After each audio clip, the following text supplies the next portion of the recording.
Et salut tout le monde! On se retrouve aujourd'hui sur ma chaîne pour ma première vidéo unboxing. Alors, j'ai reçu, il y a quelques jours, il y a 2-3 jours maintenant, un jeu Kickstarter que j'avais financé il y a maintenant 1 an et demi. Donc comme vous le savez, hein, la plupart des financements enfin, de tous les projets sur Kickstarter mettent quand même du temps à arriver une fois le financement, on va dire, bouclé. Donc là, 1 an et demi, je reçois enfin mon jeu, qui est, je vous montre, Eutia Torment of Resurrection. Donc, comme vous le savez, je pense que comme tout backer, on est pressé d'ouvrir la boîte. Donc, on se retrouve ensemble aujourd'hui pour faire l'unboxing du jeu. C'est parti. Donc, dans la boîte de jeu, j'ai reçu donc le Core Plage, qui pèse quand même son poids. Oh là, je sais pas, il doit y avoir près de 8-9 kilos de matériel. Ainsi, également, une petite boîte comme ça. Je sais pas trop ce que c'est, je pense qu'il y a marqué Standy Pack. Donc il doit y avoir encore des petites figurines à l'intérieur. Donc on va commencer par la grosse boîte tout de suite. Alors, c'est parti. On a le cutter. Et de ne pas abîmer le jeu, bien sûr, hein, ce serait quand même dommage. Et 1 an d'attente. Alors, qu'est-ce que nous avons à l'intérieur?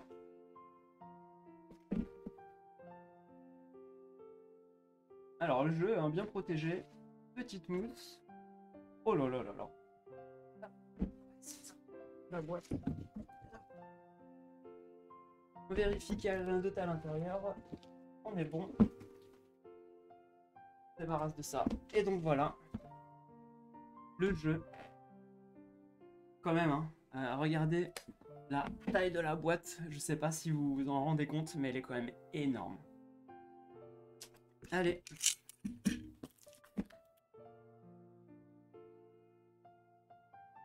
On déballe tout ça.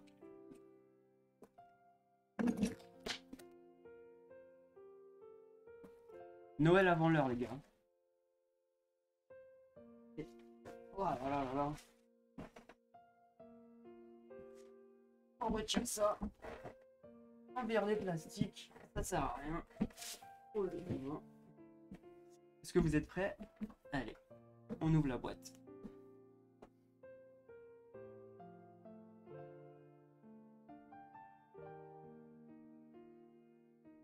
Pas facile à ouvrir, hein. Comme vous pouvez le constater. Alors, qu'est-ce qu'on retrouve dans la boîte? Pour l'instant, je la mets de côté. On la met juste ici. On va sortir toutes les fiches. Alors, petit livret sur l'histoire du jeu. Donc pour ceux qui connaissent pas Eutia, c'est un jeu, si vous voulez, qui reprend tous les thèmes, un peu toutes les bases d'un MMORPG. Donc vous allez avancer dans un monde en fait sur des tuiles avec vos personnages, hein, le guerrier, le sorcier, la soigneuse, etc. Plus vous avancerez, plus la map en fait s'agrandira. Et votre but, ça va être d'avoir le plus de réputation possible. Pour ça, réputation, justement, comment vous les gagnez? En faisant des combats, en faisant du minage, et en accomplissant des quêtes. Vous allez rencontrer des personnages en jeu. Et donc voilà, il se joue de 1 à 4 joueurs. 1 parce qu'il y a une version solo également. Et il va donc jusqu'à 4 joueurs en mode compétitif ou coopératif. Alors, l'annexe. Donc là, imagine, hein, ouais, les petits rappels sur toutes les tuiles, sur tout le matériel du jeu, il y en a énormément. J'ai déjà pu regarder l'unboxing des gens à Londres qui l'avaient reçu avant moi. Du coup, je me suis un petit peu spoilé, effectivement, désolé. Et je pouvais plus attendre. Donc l'annexe, le livret de règles, hein. Un beau livret, hein, quand même, hein. J'ai un peu étudié j'ai pu quand même étudier un peu les règles. C'est pas compliqué, c'est juste qu'il y a beaucoup de petits points de règles, mais une fois qu'on commence le jeu, je pense que c'est assez fluide et instinctif. 35 pages, donc on va dire que c'est un beau livret de règles. Donc là on avait dit que c'était l'histoire, le livret de scénario, parce qu'en fait dans le jeu vous avez plusieurs campagnes que vous effectuerez donc en mode coop, seul ou en compétitif. Et du coup, bah voilà, le petit mode campagne qui vous raconte la petite histoire et le but de la partie.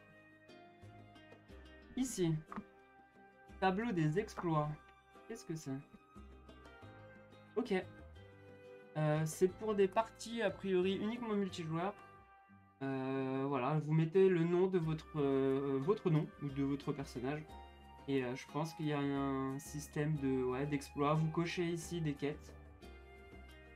D'accord. Très bien. Ça, qu'est-ce que c'est? Ah, je pense que c'est les fiches de personnages. Ou pas. Oui, effectivement, vous avez le nom des personnages là-haut. Skoldur, Dral, Ael. Et je pense que ça fait un petit rappel, ouais, effectivement, sur toutes les capacités, les habilités de votre personnage. Donc ça, on verra tout ça plus tard. Moi, ce qui m'intéresse, c'est ce qu'il y a au-dessous. Ah, très sympa. Il vous livre un petit lot de pochettes. Ouh là là. Quand on voit la quantité fournie, je me dis que, ouais, c'est quand même pas mal. Ah bah attendez, on va regarder dans le livret de règles. Je pense qu'il y a un petit... ouais, petit rappel de tout le matériel du jeu. Là, vous pouvez voir pas mal de cartes, de tuiles. Il y a des dés, il y a des jetons, il y a de tout. Il y a de tout, il y a de tout, il y a de tout. Alors, on met tout ça de côté pour le moment. On remet par ici. On verra plus tard. Alors, on remet ça ici comme ça. Qu'est-ce qu'on retrouve dedans? Règles de commerce. Donc là, des petits rappels, je pense, sur des petits mémos, des petits points de règles. Règles de commerce. Un petit rappel sur les gemmes, se rendre à la chapelle, toutes les actions un peu qu'on peut faire autour du jeu, les mécaniques. Ok, donc ça. Alors, un lot ici de dés. Donc vous avez plusieurs dés de différentes couleurs. Hein. Ils sont associés à chaque couleur à son personnage. Ici des dés qui sont quand même assez énormes. Là vous avez les standees pour tenir sur ça. Ah ouais, ça c'est du dé. Hein. Énorme. Donc là le dé noir je sais pas trop à quoi il sert pour le moment. On verra plus tard. Là pour l'instant on continue de déballer. Hop, on place ça ici. Alors, ici on retrouve les paquets de cartes. Oh là là, il y en a tellement. Hop, on met ça ici de côté. On va regarder ensemble.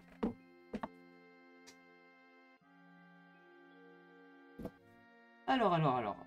Là, les quêtes. Ah oui, les cartes rencontres. On va ouvrir ça avec les dents. Ça va plus vite.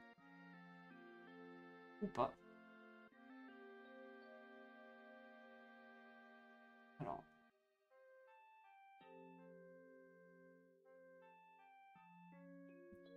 Donc là, c'est les cartes rencontres hein, dont je vous parlais.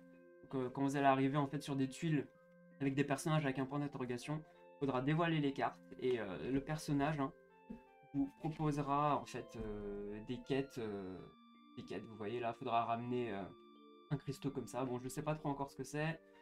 Mais voilà, soit voilà, faudra lui ramener 2 potions peut-être pour le soigner. Il y aura aussi des quêtes où il faudra combattre des monstres, donc on vous demandera de ramener un certain type de monstre en particulier. Tuer la wyvern, tuer le dragon et ramenez-moi en gros à la tête du dragon. Et après vous gagnerez donc des objets, de l'argent, de la réputation.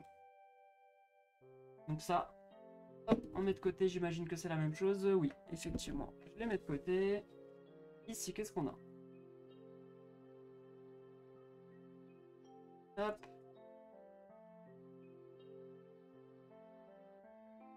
Alors, ça, qu'est-ce que c'est? Alors, ça, c'est les cartes, il me semble, de contrôle lors des combats avec les monstres.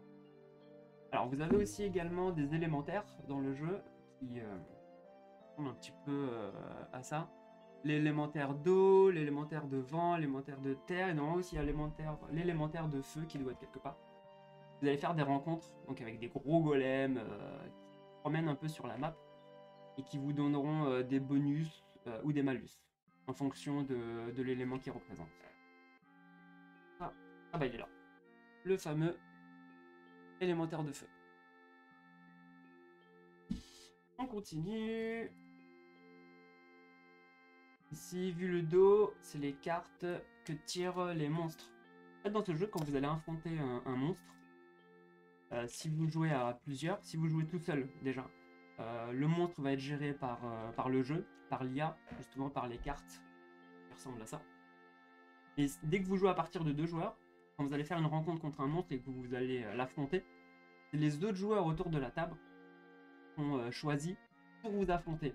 Donc en fait, le monstre, c'est vos autres joueurs. Donc c'est eux qui vont essayer de vous mettre un peu des bâtons dans les roues et essayer de vous faire galérer un maximum pour ne pas vaincre le monstre. Voilà, toutes les cartes, si vous avez des cartes. Les cartes dorées qui sont, j'imagine, un petit peu plus fortes. Et les cartes argentées comme ceci. On met ça de côté. Ensuite.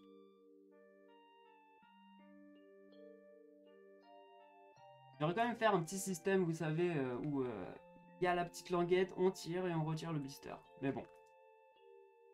Pas tout à voir, hein. Et donc là, les fameuses cartes monstres. Donc, ça, il y a des cartes événements, il y a des cartes dragons. Et en fait, vous avez dans le jeu 3 niveaux de monstres. Donc vous avez les monstres de niveau 1 qui sont représentés ici par une seule épée. Vous avez également donc les monstres de niveau 2 avec 2 épées et les monstres de niveau 3. Et donc ces monstres, ils arrivent avec des points de vie, un nombre d'attaques, des malus qui vous infligent.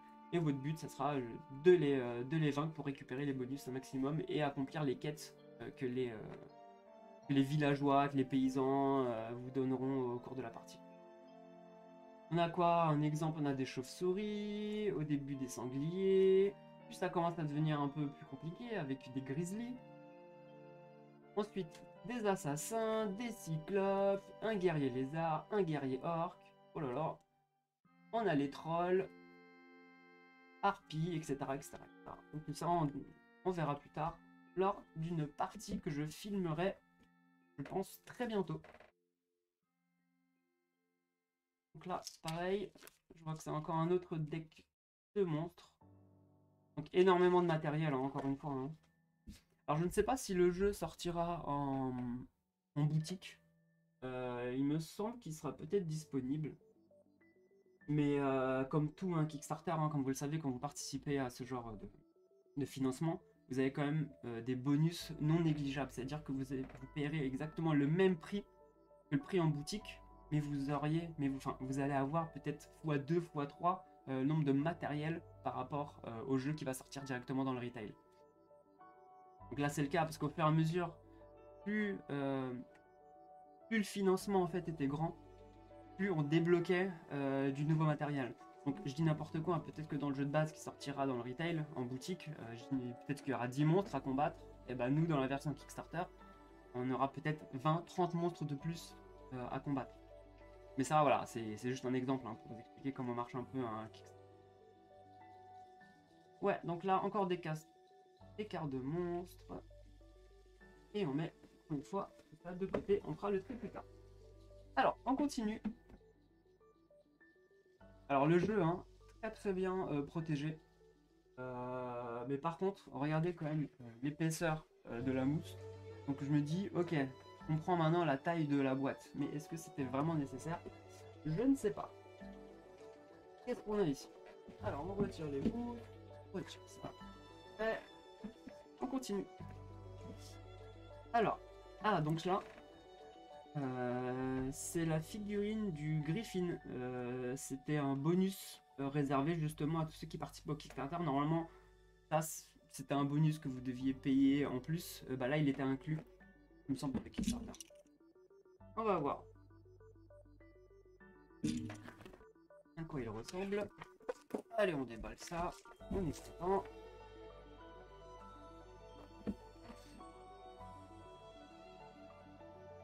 Alors le Griffin, il vient avec sa petite règle de jeu, il vient avec sa tuile spéciale, effectivement. On peut voir ici qu'il apparaîtra, je pense, dans la carte à un moment donné. Hein. Donc là, j'imagine petite règle spéciale de jeu, de combat, dans toutes les langues. Ok, très bien. La carte, très très bien. La mousse qui sert à rien. Les standees, et là, la figurine. Ouais. Ah ouais. Elle est quand même très très très quali, hein. Le, le sens du détail.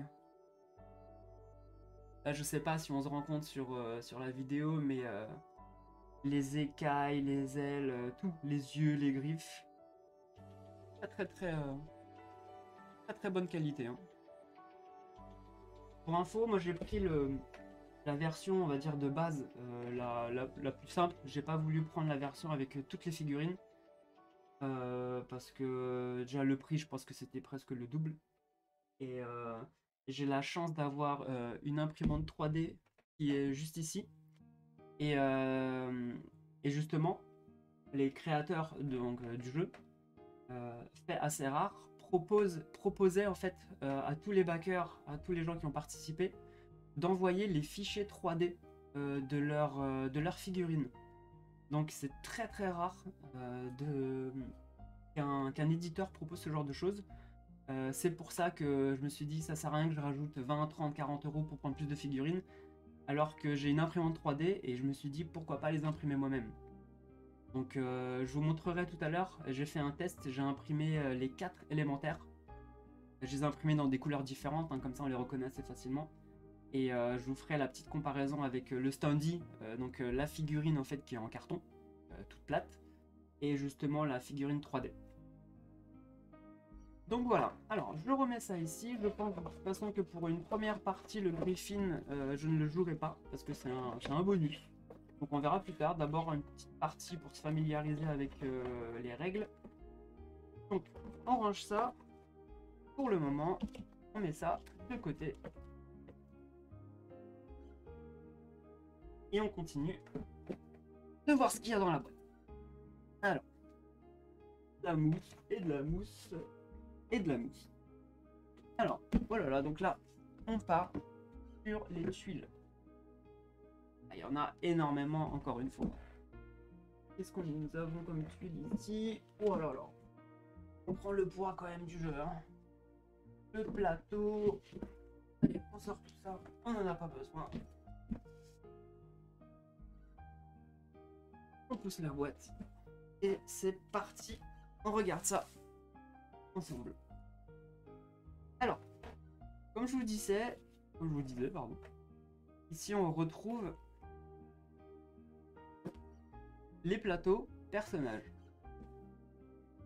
Ils sont quand même bien grands. Ah, on peut dépuncher. Alors, je sais pas pour vous, hein, mais le dépunchage de toutes ces tuiles, je crois que c'est ce que j'adore le plus quand je reçois un nouveau. Je me ferai un petit plaisir tout à l'heure de dépuncher ces centaines de tokens. Alors, petite présentation rapide du plateau. Donc là, vous avez les personnages. Ici, vous avez toutes les tuiles que vous pouvez placer avec les équipements associés. Vous pouvez avoir des sorts, vous pouvez avoir donc des armes, des armures. On a les besaces. Donc c'est vraiment, on a vraiment les sensations de jeu, je pense, de ce MMORPG en fait, où on part à l'aventure, on loot des objets. Les objets sont chacun plus rares que les autres. Il y a un système dans le jeu où, comme justement dans les jeux à la WoW et tout, les armures, les objets que vous allez trouver sont de couleurs différentes. Donc j'ai vraiment vraiment hâte de tester. La barre de vie, ici c'est le système d'action, vous avez 3 actions possibles dans le jeu. Alors vous déplacer, miner, combattre et marchander et faire du commerce. Alors, on avait Ael qui semble être la, un peu la soigneuse, un peu mage du jeu. Alors Dral avec sa grosse hache, je pense que c'est un peu le bourrin du jeu. On retire tout ça, ça ne sert à rien. Ici nous avons, alors, Keleya, donc on dirait un peu une chasseuse avec sa lance. On retire, on n'a pas besoin. Alors, Maeldur. Donc là, hein, je pense le sorcier... le sorcier du jeu. Qui a l'air un peu spécialisé dans la flamme. Hop, on enlève tout ça. Bien sûr, un MMO sans la classe des nains, ça n'existe pas. Goldur, le petit nain avec sa masse et son arbalète dans le dos. On retire. Ici, Taïsiri. Alors, Taïsiri, ça a l'air d'être une autre... peut-être une invocatrice, je ne sais pas. Mage, sorcière, invocatrice, voilà. Pareil. Ah oui, du coup, j'ai remarqué effectivement que chaque personnage hein, ne commence pas avec le nombre de points de vie. Effectivement, j'imagine que le nain a quand même plus de défense que la sorcière. Logique, logique, tout ça. Alors, combien de personnages du coup 1, 2, 3... Non, 6 personnages. Ok, donc rejouabilité assez importante, je pense. Faire déjà au moins 6 parties pour tester tous les personnages, ça peut être sympa. Donc ça c'est très très bien. Et ensuite, hein, bon écoutez, je vais peut-être pas vous filmer tout le dépunching du jeu parce que j'en ai pour un petit moment. Qu'est-ce que c'est que ça? Ah bah les objets.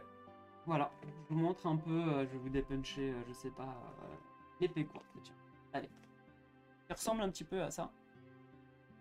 Vous voyez, le nom de l'épée, les dégâts qu'elle inflige, on lance les dés, on regarde les résultats, on a des modificateurs dans le jeu où vous appliquez des jetons qui s'appellent des gares, donc en fait qui vous permet de relancer un dé et de rajouter plus 2 au résultat au décompte final. Donc voilà un peu pour le système. Chaque objet a ici un coût en or, donc en fait quand vous récupérez cette arme, ici elle coûte 3 d'or. Et si vous voulez la revendre, vous avez en dessous, je sais pas si on peut le voir ici, en dessous, entre parenthèses, son coût de revente. Donc généralement, hein, comme d'habitude, hein, le coût de revente ne sera jamais le même que le coût de l'achat, effectivement. Donc là, on dépense 3, et si on veut le revendre, on va récupérer que 1. Bon.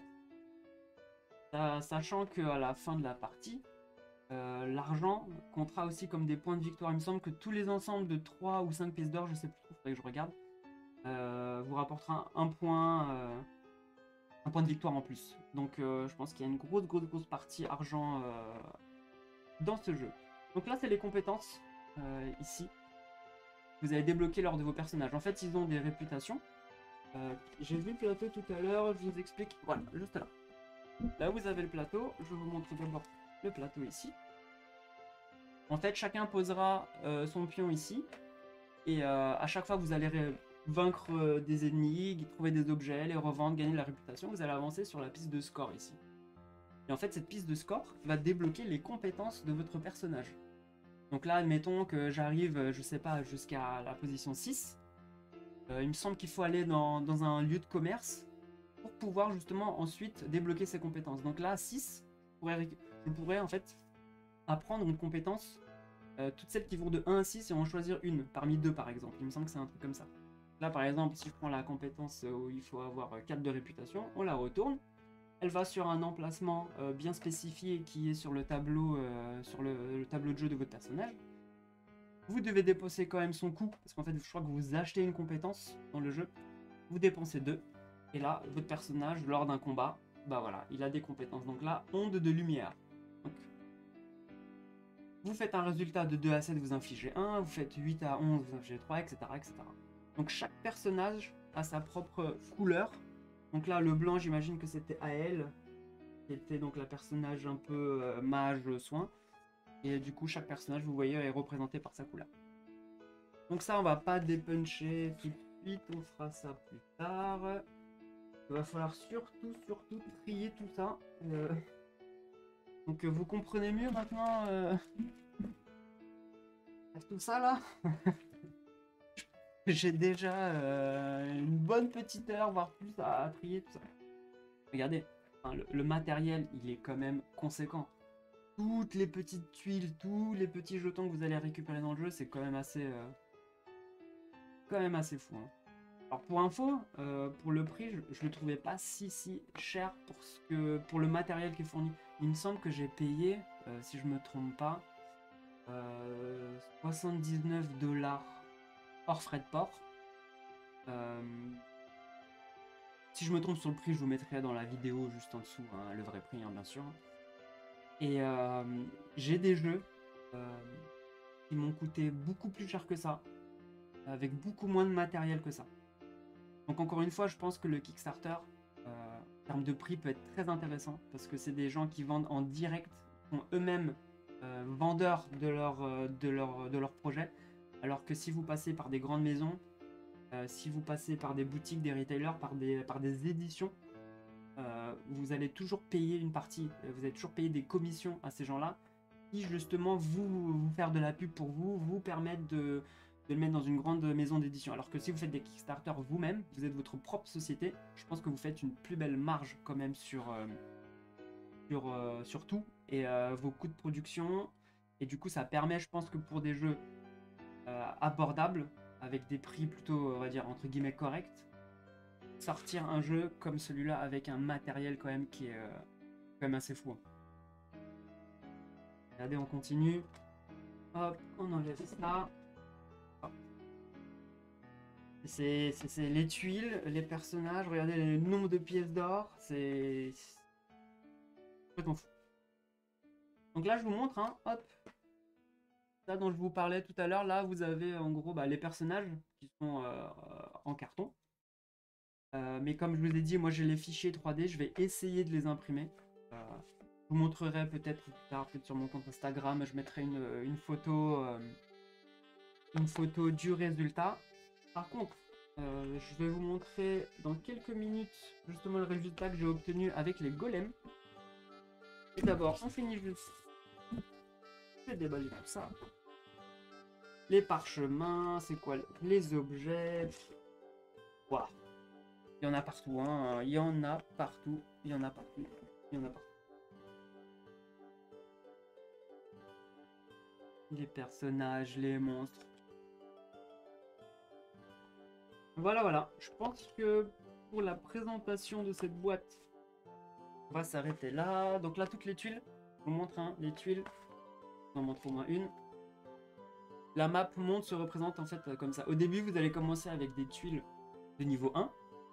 Puis plus la map va s'ouvrir, plus les tuiles éloignées seront avec un niveau supérieur, donc des ennemis un peu plus forts. Donc là, niveau 2, et ça va jusqu'au niveau 3. Voire même niveau 4. Ouais, niveau 4 aussi. Donc on la retourne. Ça ressemble à ça. Tuile avec ici justement une rencontre. Là, vous avez... Je vois pas trop.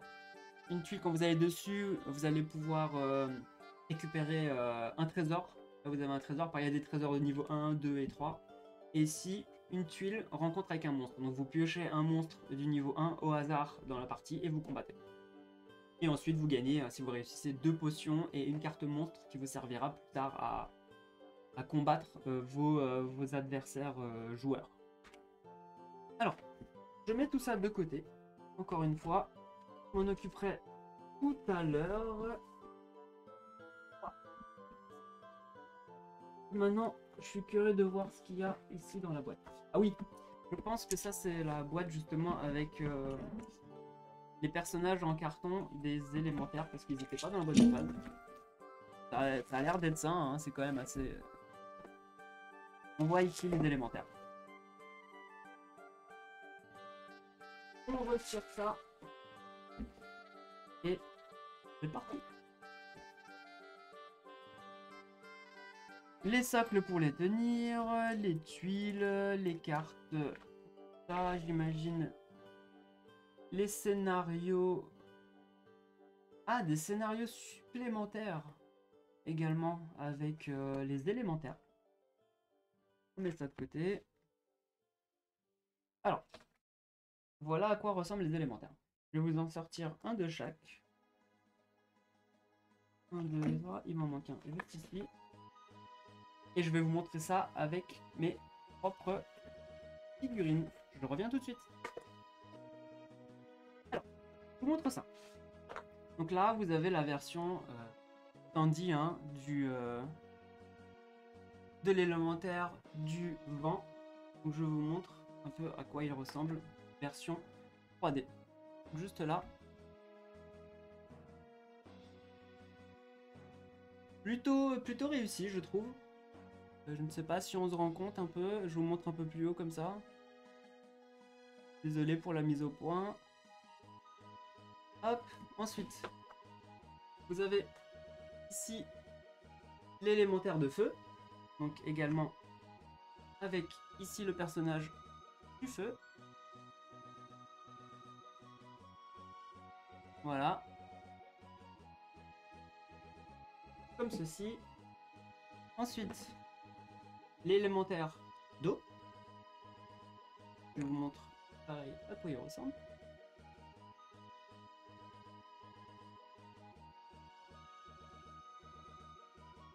Hop. Et le dernier, l'élémentaire de roche, de terre. Je l'ai fait comme ça en couleur pierre justement.